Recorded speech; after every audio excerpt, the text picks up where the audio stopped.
Welcome to Embrace Relief. I am Chelsea Winterholler, and I am so excited to be your coach today. This is episode 142, Big Beliefs, Small Shifts, Your Spouse.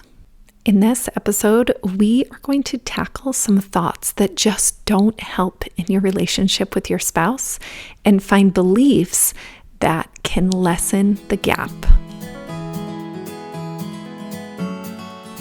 Hello. This month, we are tackling thoughts that are not helpful in our lives.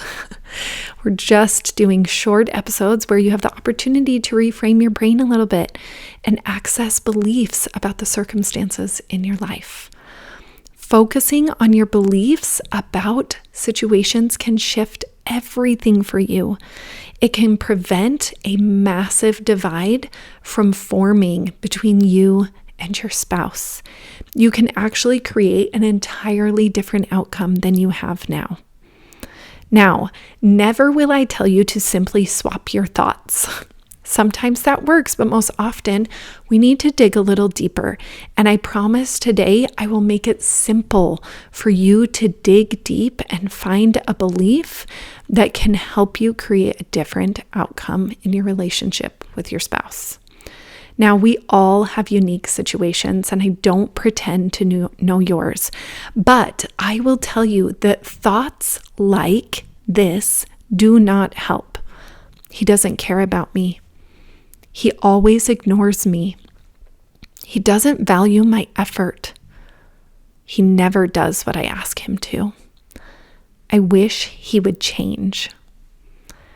I know that when you hear me say those things, you know that they aren't helpful thoughts, but you haven't decided consciously to do something about these thoughts that are spinning around in your head all day long.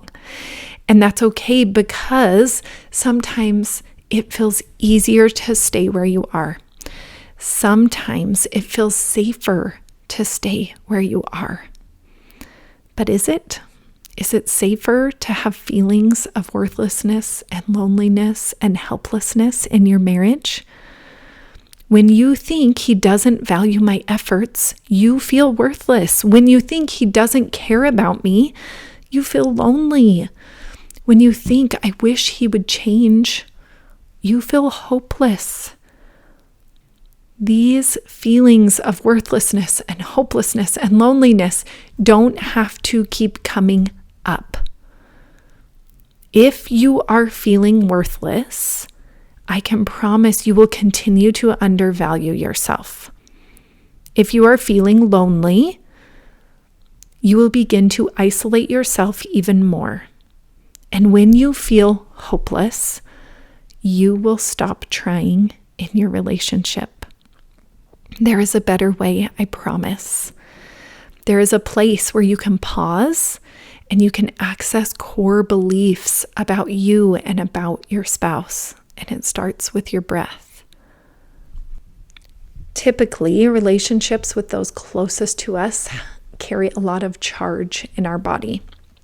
So my favorite breath for when I just can't see my way around choices that someone else is making is to breathe in through my nose for 7 seconds and to breathe out through my mouth for 6. This is a very purifying breath for me. And when I'm really spinning and I'm really angry or lonely or feeling desperation, I need to do this for a few minutes in order to help my brain slow down a little bit. So I'd urge you to do that. Breathe. Slow down and breathe. Breathe in through your nose for 7 seconds and out through your mouth for 6. Then you get to ask yourself a simple question. What do I know about us?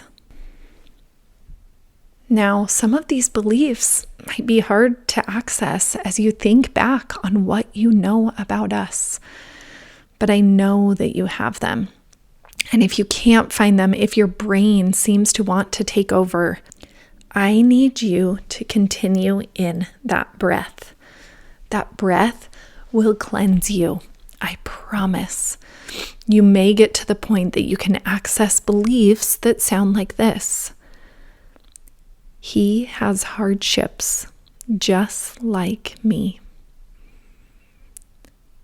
He is a human who makes mistakes. I have talked to him before. I can try it again. What about this?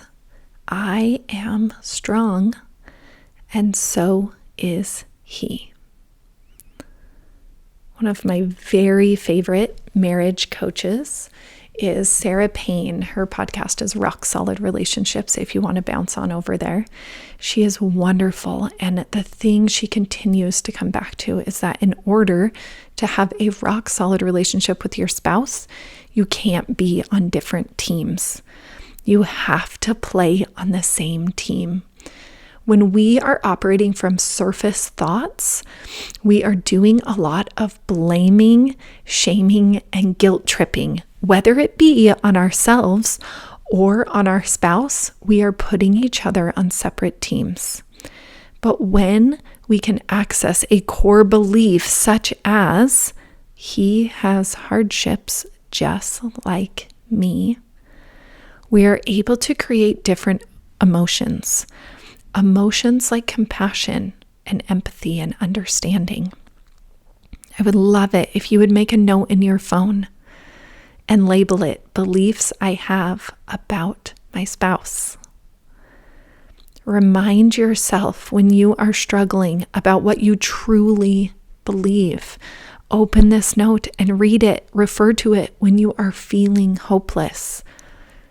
It's okay to feel emotions, but operating from places of discouragement and hopelessness and loneliness only creates cracks in relationships.